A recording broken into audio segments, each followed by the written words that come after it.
كل شيء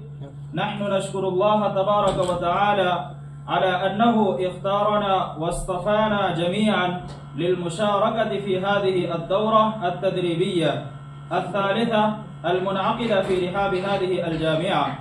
تحت إشراف المعهد الإسلامي العربي نيبال،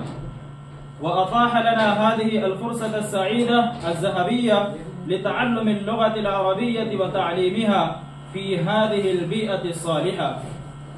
أيها المستمعون الكرام، مما لا شك فيه أن اللغة العربية أفضل اللغات وأشرفها، كما أنها تفوق جميع اللغات الأخرى المتواجدة في العالم كله فيما تحتوي عليه من الألفاظ والكلمات التي لا يأتي عليها العد والحصر للتعبير عن آلاف العواطف البشرية، لأن الله تبارك وتعالى أنزل كتابه العزيز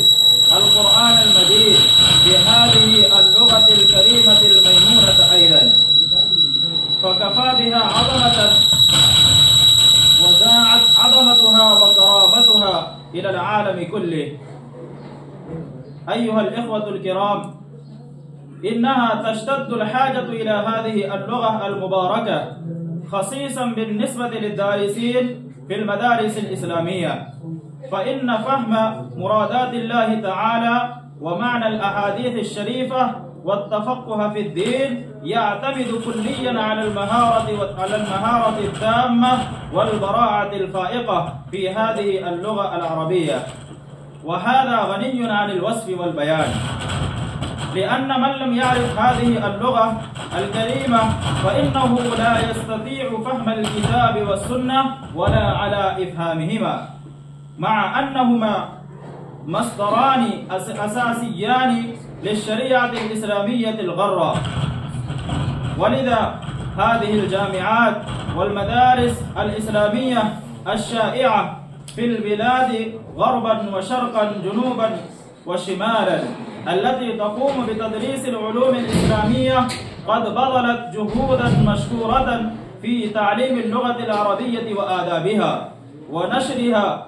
وتوسيع نطاقها عن طريق التدريس والتدريب والتمرين وما إلى ذلك للطلبة والدارسين والراغبين في اللغة كتابة وخطابة ومحادثة. أيها الحاضرون العظام، علما أن هذه الحفلة الافتتاحية القيمة تنعقد تحت رئاسة الشخصية البارزة فضيلة الشيخ المفتي وصي الله القاسمي حفظه الله ورعاه، الأستاذ بالحديث والأدب بدار العلوم شعبي غجرات، والمشرف للمعهد الإسلامي العربي نيبال، وبحضور نخبة من العلماء والأدباء والأساتذة وطلبة العلم وعشاق اللغة العربية.